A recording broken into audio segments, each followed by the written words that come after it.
Hello good morning everyone. तो जैसा कि मैंने अपनी लास्ट वीडियो में भी आप लोगों के साथ डिस्कस किया, ऑलरेडी नोटिफिकेशन आपकी आउट हो चुकी है। तो उसी नोटिफिकेशन के ऊपर जैसे मैं ना हर बार एक वीडियो ज़रूर शेयर करता हूँ, और ये पिछले 4-5 सालों से दौर ही है कि कई बार क्या होता है कि हम सेम सेट ऑफ नॉलेज से जब हम लोग प्रीलिम्स पेपर में बैठते हैं, तो कुछ लोग सेम सेट ऑफ नॉलेज से उस प्रीलिम्स को क्वालिफाई कर लेते हैं, और कुछ लोग हैं जो उसी नॉलेज के साथ प्रीलिम्स पेपर को क्वालिफाई नहीं कर पाते। हमें एक चीज़ को समझना पड़ेगा, जो प्रीलिम्स एग्जामिनेशन भी है, वो प्रीलिम्स एग्जामिनेशन एक तो ज्ञान का एग्जामिनेशन है, नॉलेज का एग्जामिनेशन है कि आप कुछ चीजें पढ़ के जाओगे, उन पढ़ी हुई चीजों से आप पेपर को अटेम्प्ट करोगे, इस ज्ञान से पेपर को अटेम्प्ट करोगे, and you are going to qualify the examination. लेकिन कई बार क्या होता है, कई बार हमारा जो way of attempting the examination है वो बहुत सही नहीं होता। तो हम क्या करते हैं, we end up losing marks and है ना, we end up gaining so many negative marks, जिसकी वजह से क्या होता है कि हमारा ओवरऑल जो स्कोर है वो काफी कम हो जाता है स्कोर बोर्ड के ऊपर। तो हम लोगों ने एक चीज का ख्याल रखना है कि हम उसी ज्ञान से, जो आप घर से ज्ञान संजो के जाते हो और एग्जामिनेशन तक जाते हो, तो आपने कुछ चीजों का बहुत ख्याल रखना है कि आप अपने अपने नेगेटिव लूज नहीं करने। तो उसी के लिए मैंने एक प्रोसेस बनाया था। तो कई बार मैंने इसको खुद भी अटेम्प्ट करके देखा, कई सारे बच्चों के थ्रू भी अटेम्प्ट करवाया उनके एग्जामिनेशन के अंदर। तो वी हैव फाउंड कि जो इससे मिनिमम जो नेगेटिव मार्क्स है उसको हम लोग कर्टेल कर सकते हैं ना, उसको अधिक नहीं बढ़ने दे सकते। तो उसका एक तरीका है। तो उस तरीके से आप क्या करेंगे, जो मैंने अभी जैसे अभी टेस्ट सीरीज नहीं अनाउंस करी है, उस टेस्ट सीरीज के बारे में देखेंगे, है ना। उस टेस्ट सीरीज को ज्वाइन करेंगे, जिस भी इंस्टीट्यूट के साथ आप जुड़े हो, जिस पे भी आपका एतबार है, उस इंस्टीट्यूट की टेस्ट सीरीज को करो और इस फॉर्मूले को टेस्ट सीरीज में अप्लाई करके देखो।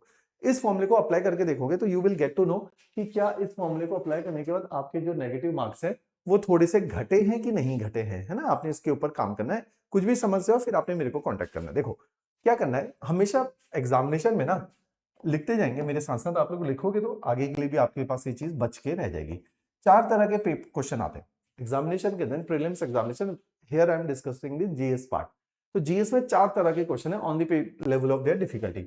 एक कैटेगरी के क्वेश्चन है which are quite easy, which were meant to be solved, जो इसलिए बनाए गए थे कि यार इसको तो कोई भी सॉल्व करेगा ही करेगा। तो वो इजी कैटेगरी के क्वेश्चन है। अब पेपर आसान है कि मुश्किल है, ये काफी हद तक ये निर्धारित करता है कि ए कैटेगरी के कितना परसेंट क्वेश्चन है।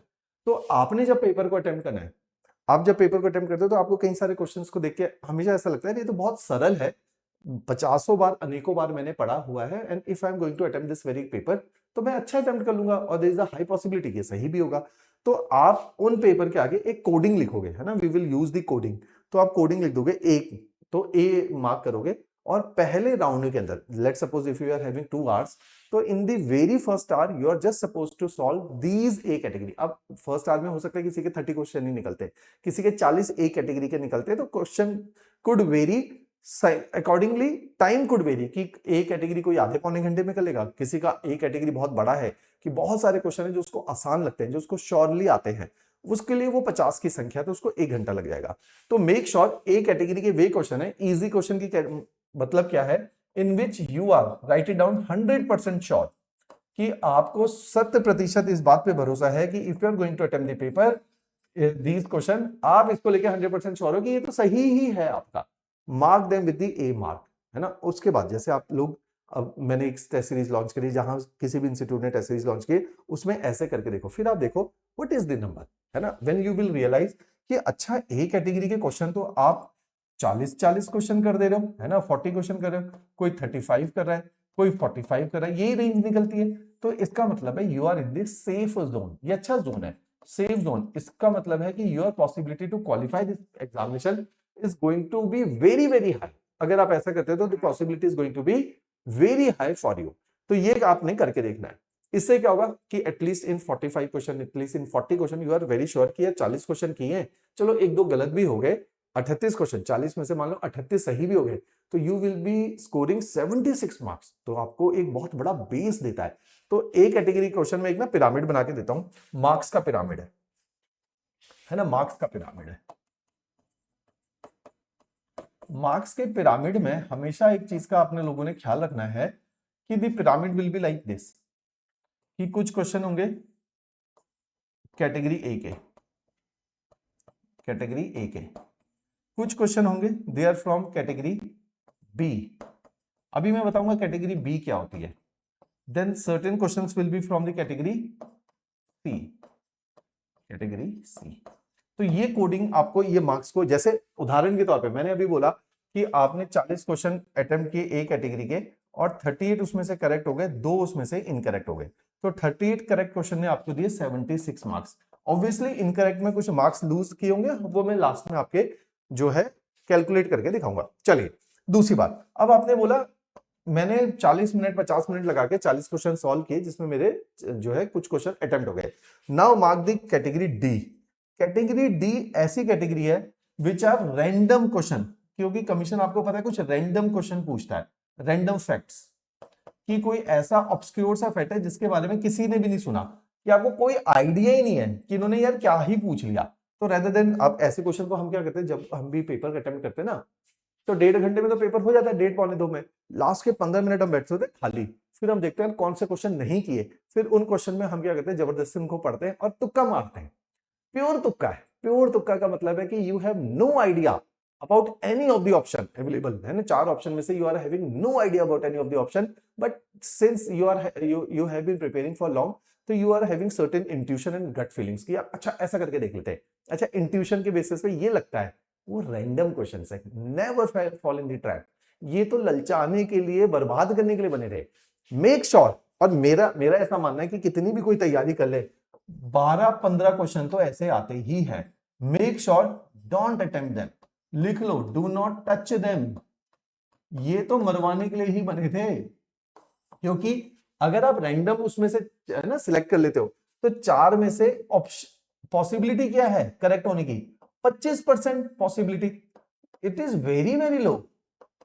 25% possibility is very low possibility. In my opinion, I strongly recommend and do not fall in the trap and never attempt these questions, never even touch these questions which have for the question you have no clue, and don't waste your time, energy and marks over these questions, because these questions are going to fetch negative marks। और ये आपके overall score आप समझ लो। जैसे मैं ना गणित करता हूं, मान लो आपने ऐसे 6 क्वेश्चन अटेम्प्ट कर दिए ना, मान लो 6 क्वेश्चन अटेम्प्ट करे, the possibility is quite very low, quite very लो। मान लो एक करेक्ट हो गया, 5 इनकरेक्ट हो गए। 5 इनकरेक्ट ने आपको दे दिए -3 मार्क्स, एक करेक्ट ने दे दिया आपको 2 मार्क्स, तो you will and up collecting -1 marks. और ये तो बहुत ब्राइट पॉसिबिलिटी। तो हमेशा ऐसे जो क्वेश्चंस होते हैं they always fetch negative marks, तो make sure do not touch them. इसलिए इनको ना इसी तरीके से लिख लो। Now comes a category which is category B. B stand for those question. अब आपको पता ही है, आप क्वेश्चन को रीड करते हो है ना, आपने वो क्वेश्चन कहीं पढ़ा होता है, तो आप क्या करते हो उस क्वेश्चन में, आप कहते हो हाँ यार ये 2 ऑप्शन तो नहीं है इसके, लेकिन ये 2 ऑप्शन में 50-50 हो रहा है। हमेशा ऐसा होता है कि 2 ऑप्शन में आपने 4 स्टेटमेंट पढ़ी, 4 में से 3 statement you know it, one of the statement you are not sure about it. जब आप ऑप्शंस पढ़ते हो तो ऑप्शन में आप फंसते हो, यार ये स्टेटमेंट के साथ तो 2 ऑप्शंस बन रहे हैं, तुक्का मारना पड़ेगा, मारना ही पड़ेगा। क्यों? क्योंकि यार 40 नंबर में तो पेपर नहीं निकल रहा, 76 नंबर ही बन रहे। अभी मैंने करके दिखाया कि 40 के 40 तो नहीं सही होंगे, 2-4 गलत हो जाएंगे उसमें से, है ना, और बहुत खराब किस्मत है तो 5-6 गलत हो जाएंगे, लेकिन ना हो तो बेटर है। तो आपने क्या करना है, 50-50 में चांस लेना है। ये मेरा एक ओपिनियन है ना, इसके बिना पेपर नहीं निकलता। ये 50% पॉसिबिलिटी है इसकी, लेकिन it is a possibility which is worth taking risk, है ना, ये करना पड़ेगा। अब इसका नंबर देखो, उदाहरण के तौर पे अगले पेज पे जाते हैं जहां पे हम लिख रहे थे। मान लीजिए इस कैटेगरी के आपने, मान लीजिए इस कैटेगरी के आपने अगले 20 सवाल किए, 20 रख लेते हैं ताकि थोड़ा सा है ना रियलिस्टिक सा भी बने। 40 को लेके यू वर वेरी श्योर, 20 को लेके you were not that sure. 50-50, तो 50-50 है मतलब 10 सही हो सकते हैं, 50-50 है तो मतलब 10 इनकरेक्ट भी हो सकते हैं। 10 सही का मतलब है एक क्वेश्चन 2 नंबर का है, तो you will be getting 20 marks. लेकिन 10 गलत भी तो हो गए, और गलत का मतलब क्या है कि माइनस मतलब 20 है ना, डिवाइडेड बाय 3। यहां पे 2 गलत हुए थे तो -4 डिवाइडेड बाय 3, तो 1/3 नेगेटिव है। तो ये सारे अभी हम लोग कैलकुलेट करेंगे चीजों को, क्लियर। अब देखिए 10 सही का मतलब 20 मार्क्स तो मिले, तो यहां 76 में आपने 20 नंबर और ऐड करे, that is you have and up scoring 96 marks, है ना। अभी नेगेटिव भी आएंगे, वो भी लास्ट में कैलकुलेट करूंगा। वापस आते हैं डायग्राम पे, आपने एक एक चीज लिखनी है। तो ये क्या है, वर्थ। अभी मैं वर्थ क्यों बताऊंगा, calculation, worth risk taking, worth risk taking. पिछली बार कट ऑफ कितनी थी, लेस देन 100, है ना, वर्थ रिस्क टेकिंग। तो अब देखिए now comes the C category. C category को देखेंगे। सी कैटेगरी का मतलब है कि एक ऑप्शन आपको पता है कि ये इसका आंसर नहीं है, पता होता है हमें, है ना। कई बार है कि चारों ऑप्शन में से पता है कि कौन सा सही आंसर है, कई बार दो में पता कौन सा सही आंसर है, कई बार तीन में पता है कि अच्छा यार ये तो इसका ऑप्शन नहीं है, डी इसका ऑप्शन नहीं है, लेकिन ए बी सी एक ऑप्शन है। Risk factor is very high. Now the risk factor has reach to the level of 33% risk possibility है। पॉसिबिलिटी देखो घट रही है, तभी चौथे वाले में मैंने कहा कि इतनी कम पॉसिबिलिटी है कि do not waste your time on it, तो possibility is quite very low. तो इसमें 33% पॉसिबिलिटी है। अब इसमें क्या हो गया, मान लीजिए 21 क्वेश्चन ऐसे थे जिसमें आपने अटेम्प्ट किए, तो 21 अटेम्प्ट आपने इस कैटेगरी के भी कर लिए। Coming back to the diagram, means C category के you have attempted 21 question. According to the possibility of risk आपके 7 करेक्ट हो जाते हैं और 14 1/3 यही है, 14 जो है इनकरेक्ट होते। 7 करेक्ट का मतलब है you will getting 14 more marks. 14 more means plus 14 यहां पे आ गए, तो टोटल मार्क्स अब आपने कितने गेन किए, 76 plus 20 96 plus 14 110 is the score without negative. Let's check out the negative marks. 2 गलत यहां पे, 10 गलत यहां पे, 14 गलत यहां पे, 24 और 2 26, 26 इंटू 2 डिवाइडेड बाय 3, जो कि बहुत इंक्रीज हो रहा है। 52 divided by 3 which is close to 17 marks, तो -17। सी, ये होता है रिस्क फैक्टर कि 110 जो कि अच्छा स्कोर है, लेकिन 17 कम भी तो हो रहे हैं हमारे। तो 17 कम का मतलब है now you are end up scoring 93 marks. यहां पेपर हमारा खराब हो गया, समझे। ये अब आप चले गए रिस्क जोन में। कैसे इस रिस्क को, अब यही मैं सिखा रहा हूं कि अभी हमने बहुत बच बचा के काम किया है, फिर भी we are end up losing marks. जैसे यहां 14 करेक्ट होने के बाद 14 मार्क्स गेन कर रहे थे हम लोग, उसके बावजूद भी इफ यू विल सी कि यहां पे 14 गलत होने के बाद कितना नेगेटिव स्कोर हो रहा है, 9 मार्क्स के आसपास। तो ओवरऑल स्कोर +5 है, 14 पॉजिटिव -9, लेकिन ओवरऑल स्कोर +5, लेकिन +5 रिस्क है भैया।